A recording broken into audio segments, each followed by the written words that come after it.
Bismillahirrahmanirrahim.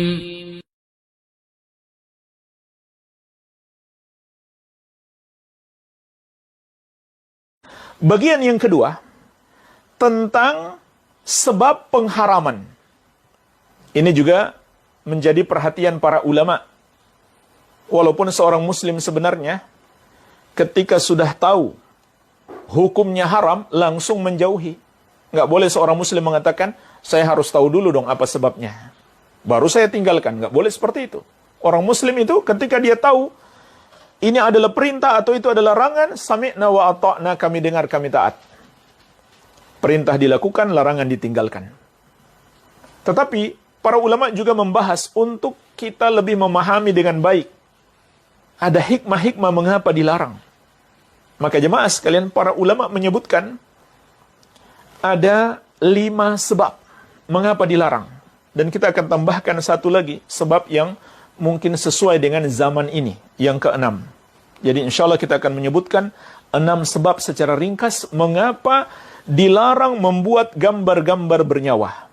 Yang pertama adalah, itu termasuk tasyabbuh, menyerupai orang-orang kafir. Sebagaimana hadis dari Ummul Mukminin Aisyah radhiyallahu anha, kisah tentang negeri Habasyah dahulu, sebelum ada kota Madinah, para sahabat radhiyallahu taala anhum berhijrah ke sana. Di antara yang pernah berhijrah ke sana, Ummu Salamah dan Ummu Habibah radhiyallahu taala anhumah. Mereka pun menceritakan sebuah gereja milik orang-orang Nasrani yang mereka lihat di negeri Habasyah. Gereja itu mereka namakan Gereja Maria. Kemudian mereka berdua menceritakan fadzakarata min husniha wa tasawira fiha, tentang indahnya gereja tersebut dan gambar-gambar yang ada di dalamnya.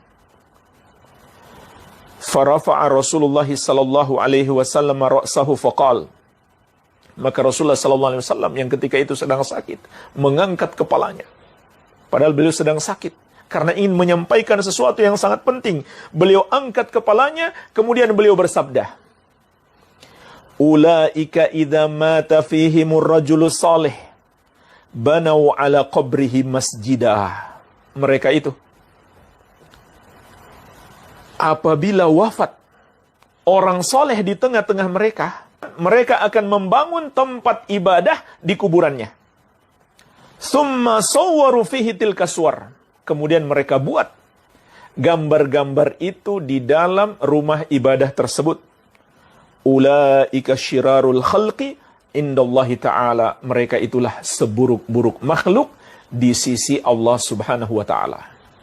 Masih banyak orang-orang kafir sampai hari ini. Mereka membuat gambar-gambar bernyawa dengan berbagai macam tujuan. Walaupun kita tidak bertujuan seperti tujuan mereka, sama saja itu sudah termasuk tasyabbuh, menyerupai mereka. Dan kita mengetahui bersama, menyerupai mereka dilarang keras dalam syariat. Di antaranya Nabi SAW mengingatkan, man tasyabbaha biqaumin fahuwa minhum. Barang siapa menyerupai suatu kaum, maka dia bagian dari mereka. Ini yang pertama. Yang kedua, mengapa dilarang? Karena malaikat tidak mau masuk rumah yang di dalamnya ada gambar bernyawa. Ini sebab yang kedua. Allah melarang para malaikat untuk memasuki rumah yang di dalamnya ada gambar bernyawa. Maka dalam syariat diharamkan.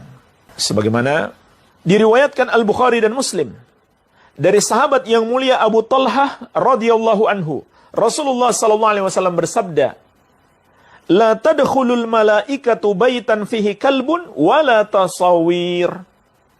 Para malaikat tidak akan memasuki sebuah rumah yang di dalamnya ada anjing dan ada gambar-gambar bernyawa. Kemudian sebab yang ketiga, membuat gambar bernyawa berarti menyaingi ciptaan Allah. Menyaingi ciptaan Allah. Dan ini sangat besar dosanya. Hamba yang lemah ini hamba yang penuh dengan kekurangan ini mencoba untuk menyaingi Allah Azza wa Jalla dalam penciptaan. Maka ini sebab yang ketiga yang menunjukkan itu adalah dosa yang sangat besar. Berdasarkan hadis Al-Bukhari dan Muslim dari Ummul Mukminin Aisyah radhiyallahu anha, Nabi sallallahu alaihi wasallam mengatakan, "Wahai Aisyah, asyaddun nasi 'adzaban yaumal qiyamah alladzina yudahuna bi khalqillah." Di antara yang paling keras azabnya di hari kiamat adalah orang-orang yang menyaingi ciptaan Allah, yaitu dengan cara membuat gambar-gambar bernyawa. Dan banyak hadis-hadis yang lain. Allah dan Rasulnya sallallahu alaihi wasallam melarang membuat gambar-gambar bernyawa, karena orang yang melakukannya sama saja dia mencoba untuk menyaingi Allah dalam penciptaan. Alasan yang keempat, dan ini yang paling berbahaya, gambar-gambar bernyawa itu adalah pintu kesyirikan. Dan jemaah sekalian, ini bukan teori atau sekedar dikhawatirkan saja, ini sudah fakta. Bahkan pertama terjadi kesyirikan di muka bumi karena orang membuat patung, membuat gambar bernyawa. Yang Allah sebutkan di surat Nuh, 5 orang saleh dibuat patungnya, kemudian akhirnya disembah. Wa qalu la tadharunna alihatakum wa la tadharunna wadda wa la suwa'a wa la yaghutha wa ya'uqa wa nasra. Mereka berkata, jangan tinggalkan Tuhan-Tuhan kalian, jangan tinggalkan Wad, Suwa, Yaguth, Ya'uq dan Nasr. Ini 5 orang soleh yang awalnya dibuat patungnya. Pada akhirnya mereka menyembahnya. Awalnya setan membisikkan kepada mereka untuk membuat patung orang-orang soleh tersebut. Kemudian wafat generasi yang membuat patung itu, datanglah generasi baru. Lalu setan membisikkan kepada mereka, dulu nenek moyang kalian menyembah patung-patung tersebut, maka akhirnya patung-patung itu disembah. Jemaah sekalian, di sini kita bisa memetik pelajaran. Mungkin bukan kita yang membuat patung itu yang menyembah patung tersebut, tetapi anak-anak kita kelak. Dan siapa yang bisa menjamin? Mungkin sekarang ada orang yang bisa mengatakan, nggak mungkinlah saya menyembah patung itu. Tapi siapa yang bisa menjamin anak-anak kita kelak, setan tidak berhasil menjerumuskan mereka untuk menyembah patung itu? Siapa yang bisa menjamin? Tidak ada. Ini jalan kepada kesyirikan. Jadi hati-hati.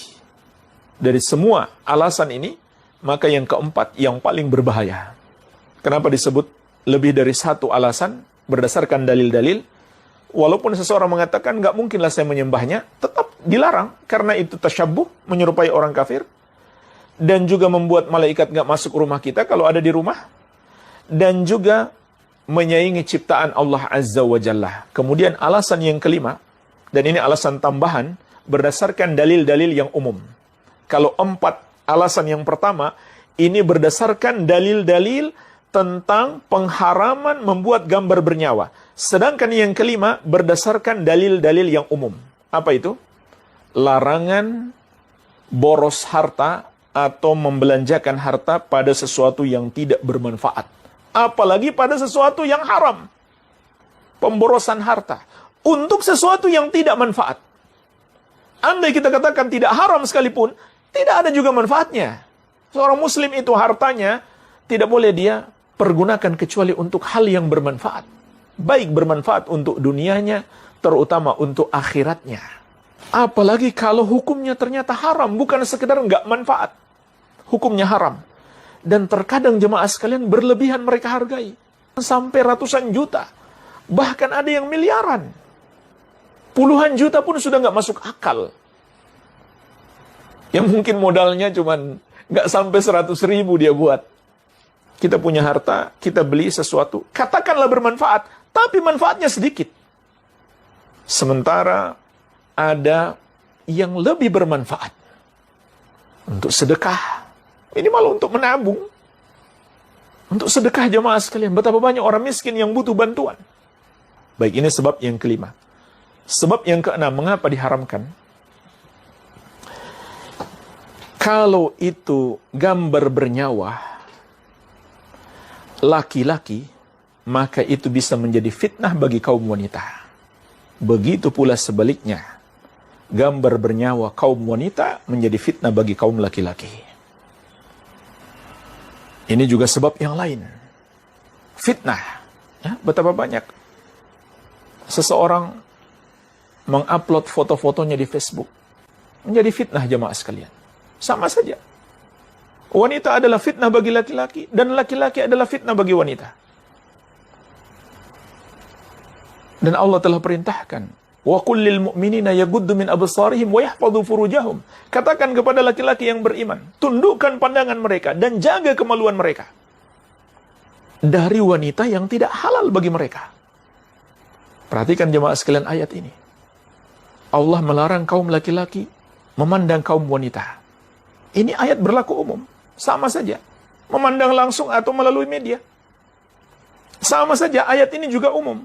Dia sudah berhijab atau belum berhijab. Belum berhijab atau sudah berhijab, sama saja. Para wanita jangan salah kaprah. Karena menganggap sudah berhijab, sudah bercadar, berarti boleh upload foto di medsos. Tidak. Allah menyuruh kaum laki-laki menahan pandangan. Itu larangannya umum. Jangan kalian memandang yang haram, atau hendaklah kalian tundukkan pandangan kalian. Itu maknanya umum. Sama saja wanitanya membuka aurat atau sudah menutup aurat. Tidak boleh. Iya. Jadi ini fitnah. Baik. Jemaah sekalian, inilah pembahasan yang kedua. 6 sebab pengharaman.